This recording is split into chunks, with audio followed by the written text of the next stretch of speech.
morning and welcome to Morning Movie News. First off, an important reminder. Today is the last day, literally, I mean it, the last day for you to submit your videos for the upcoming Big Hero 6 fan episode. Again, what you need to do is submit a video around 30 seconds in length that you've uploaded to YouTube unlisted about why you're excited about Big Hero 6 or why you're not excited about it. But just basically anything that you want to add to the conversation as we lead up to this film. So again, upload it to YouTube as an unlisted video and then send me that link to grace@gracerandolph.com. I have a lot of great videos already, and if you want yours to be included, you have until the end of today. I will have some leniency for time differences. Okay, so let's get on to today's morning movie news, which I think is refreshingly varied. We have a lot of different types of stories to discuss today. Usually we're firmly in the comic book zone, or we're in the zone that nobody cares about, as I see after the episode goes up, and I'm like, I thought those stories were interesting. But let's see if you like today's choices. All right, so the first is, I talk a lot about the fact that I'm not a gamer. I just don't have enough time, and gaming these days really is a time commitment. But something that I've been hearing a lot about is this new video game, Destiny. And I have to say it looks pretty cool, and it really piqued my interest when over the weekend I got to watch the live action trailer, and I've put a link to it below in the video description, and I thought, hey, you know what? This looks pretty darn good. And it's really making a lot of headlines because it made $500 million so far in sales. Now there's an asterisk on that. It sold $500 million worth of product to retailers, meaning the retailers haven't necessarily been able to sell that on their own, which I think right away is quite interesting that you can see how the system works, that the retailers buy up front, they buy the game from Activision, and then they sell it to you, and that's where they make their money. Very interesting setup.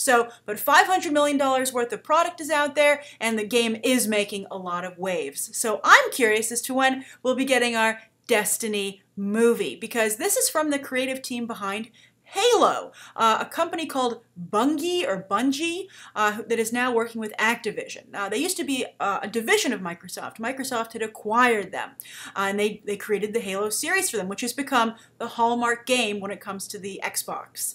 And also infamously, Microsoft has been very reluctant to let Hollywood play with their toys, or in this case, their toy. And I know that they're currently making that Halo television show, but they tried to make a movie a while back, but Hollywood was like, you want too much, Microsoft, both in terms of profit participation and creative involvement, and it never went anywhere. Despite there's a really great story about it, how they sent a bunch of messengers dressed as Master Chief to all the studios with the script in hand, and maybe perhaps Microsoft was a little too aggressive. We'll never know, but that's why the Halo movie never came to be. But Activision is a very different company, where Bungie is now located, and who is distributing Destiny, because Activision has quite the relationship with the studios, having done a number of games that are associated with movies. The X-Men games, Transformers games, Spider-Man games, all come from Activision. Also, when I was doing my research on this, this was a fun little discovery. Activision is also making a Legend of Korra video game, which is set to come out in October, right around when Book 4 debuts. Very interesting. And also, where was this video game a couple of books ago? Because I think that Korra really could have used the merchandising push when it comes to how the Nickelodeon executives were viewing it. But anyway, Activision certainly has a much stronger relationship and a line of communication with Hollywood. So, will there be a Destiny video game? Very interesting, and I really am curious to see this video game movie renaissance to compete with the comic book movie renaissance get started.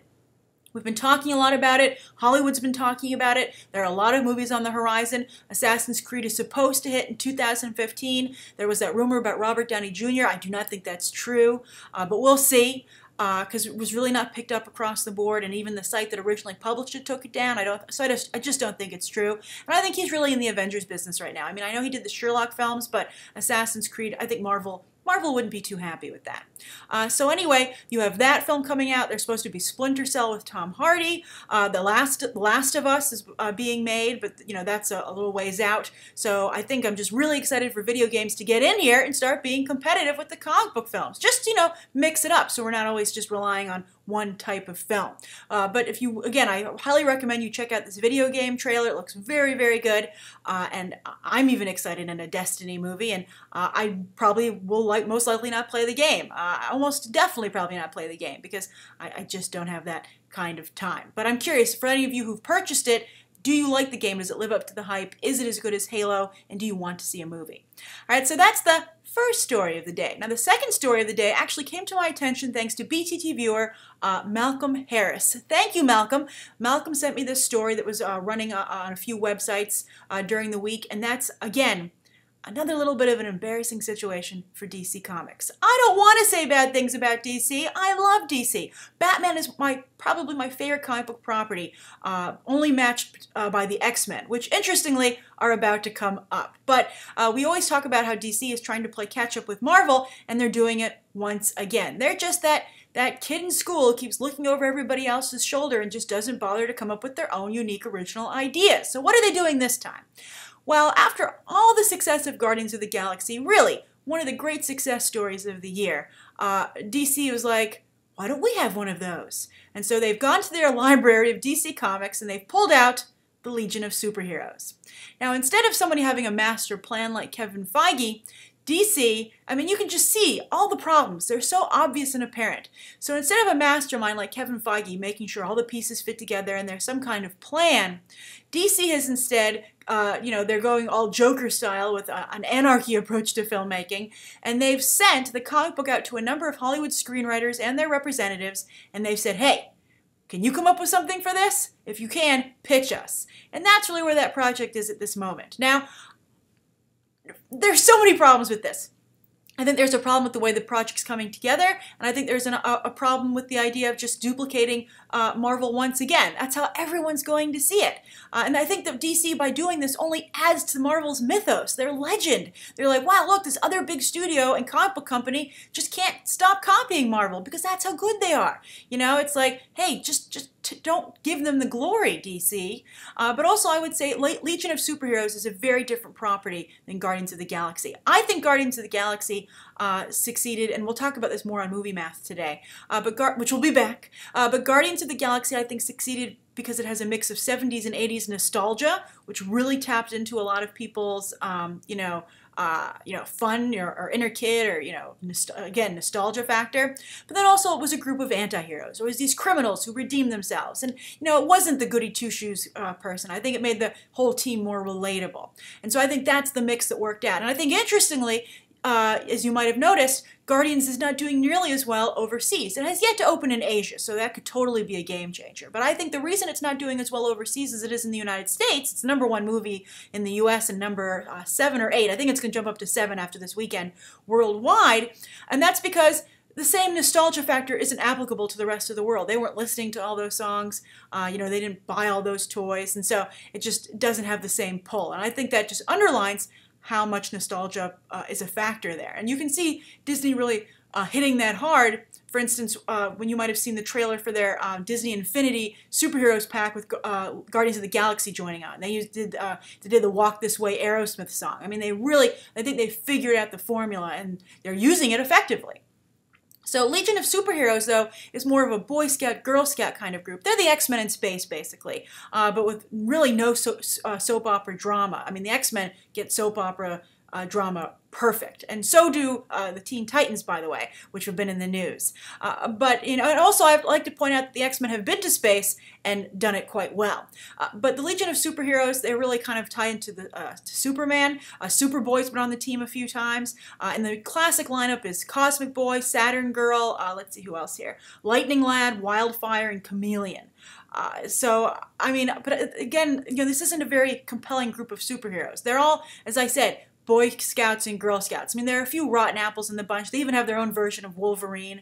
But, it's just a very different setup. And they don't have a talking raccoon and a semi-talking tree, right? I mean, I think those were other big elements that helped with Guardians of the Galaxy. So I think, once again, DC is going to try and copy Marvel and be like, and once again be scratching their heads going, why didn't that work out? Why couldn't we just rip them off? I don't understand what's going on. Our properties suck. And I'd be like, they don't suck. You just don't understand them or trust them.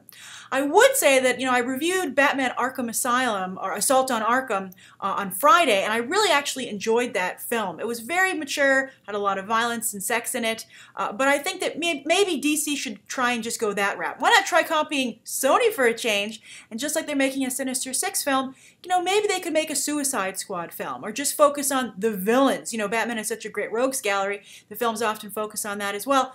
Go the darker, grittier route, and really go there. Don't just say we're not going to make any jokes. Go for the emotional drama that have been a hallmark of DC Comics for decades, and why they have their very loyal fan base. So that's what I would like to see, and I'm curious to what you guys think. Do you think this Legion of Superheroes idea is brilliant, and you're like, I would love to see that. That would have the same success of Guardians of the Galaxy. How do you feel DC's handling it? And what do you think of DC's overall, Warner Brothers and DC's overall approach to their movies? All right, so the third story of the day is about this Game Brain article from GQ, which is being made into a movie with Will Smith that's continuing to gain momentum. I'm very excited about this movie. I think it could talk about a game changer. It could be a game changer for football. And I'm so into this, and I think the article that GQ did is so good, I've included a link to that in the video description as well. And I highly recommend that you read the article. I think it's going to make a great movie. Now, it focuses on a doctor from Nigeria who moved to the United States to study medicine in Pittsburgh and then became a practicing doctor there. And he is the one who discovered this evidence that the concussions that are sustained in football lead to brain injury, brain damage, and have devastating results on the players. Really, I mean, when I first reported this, I said, I think the really juicy roles, sadly, are going to be whoever plays these football players when you see what's happened to their brains and their lives as a result. It's just tragic. But it's also a really fascinating story about how the NFL was very aggressive in trying to silence this story and silence this doctor, Dr. Bennett, let's see, Bennett, I thought I wrote it down, Dr. Bennett Omalu. And, even with him feeling at some points that his life was in danger. So Will Smith's going to play that role, but the cast is starting to further round out with very good choices, I feel. It's being written and directed by the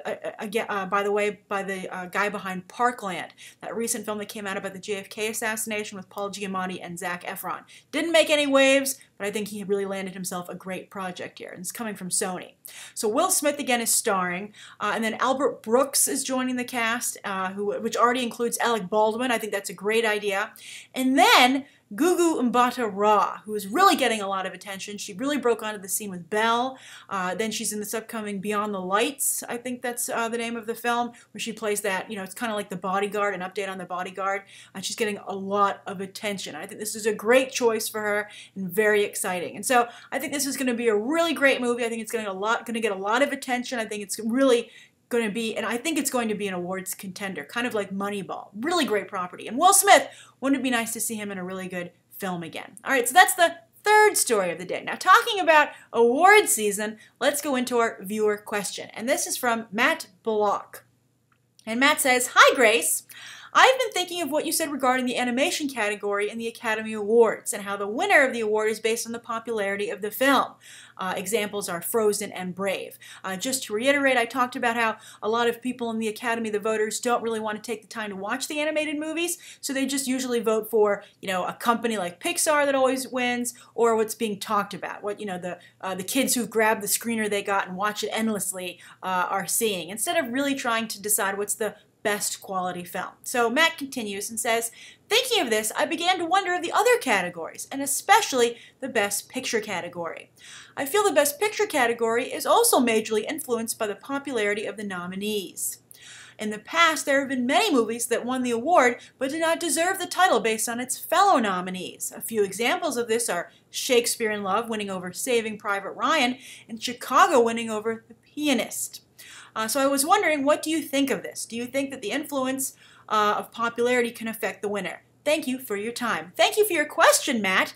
And I'd also like to point out that I believe both of those films are Harvey Weinstein films. So it's not so much popularity as Weinstein really being the Oscar whisperer. He seems to not quite have the same touch that he once did today. Other people are edging him out for awards, but I think that that's what you're seeing there. I think don't underestimate his influence in those races.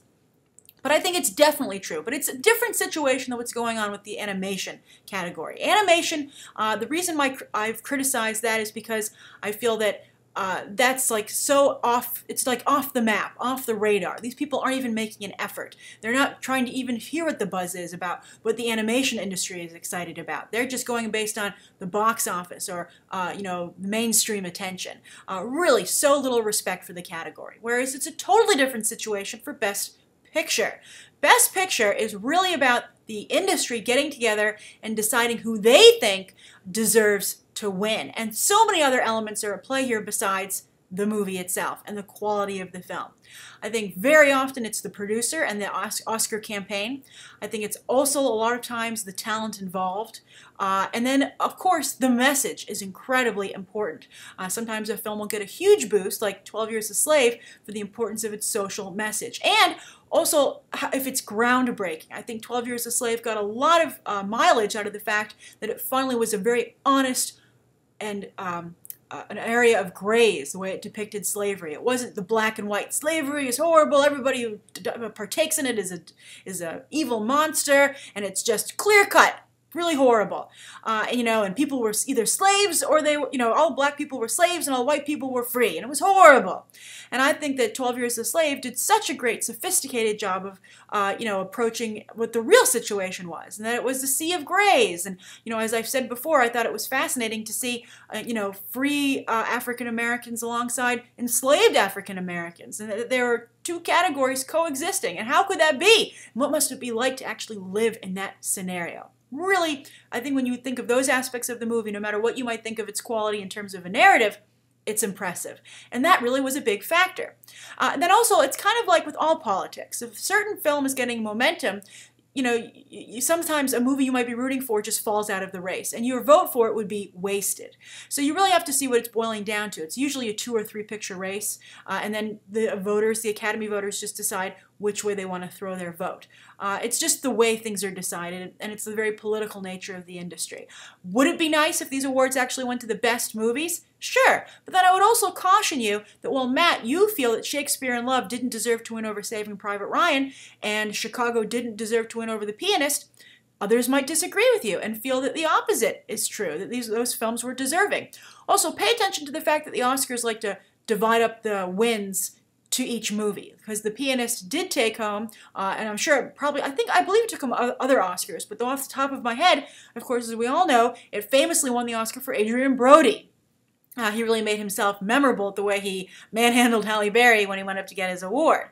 But so I think the Academy feels good that they gave that to they gave the Best Actor award to The Pianist. So that's how the Academy can sleep at night and how they can justify the way they divvy up the awards. Of course, Best Picture is incredibly important, but even look what happened with Argo. A lot of the reason Argo won Best Picture is because, one, Hollywood loves the fact that in that movie they saved the day, and two, it was to right a wrong, and that Ben Affleck didn't get nominated for Best Director. I think people felt that was unfair, and it created kind of like a backlash, even though they're the group that did it, to correct that, and to give him that Oscar for Best Picture, because he was also a producer on the film. So many different things at play there, and never, ever, ever assume that the Oscars tragically aren't just about what's the best movie. But, you know, I think it's fair because Hollywood is never about what's the best movie to make, who's the best person to cast.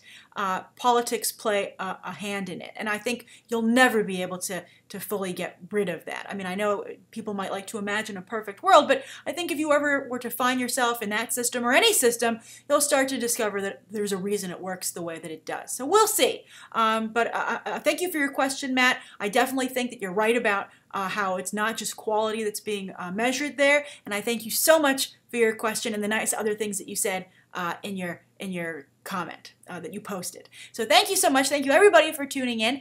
You can please write down below what you think of today's top 3 stories, the viewer question, anything you'd like to see covered tomorrow, and any questions that you might have. Thanks for watching.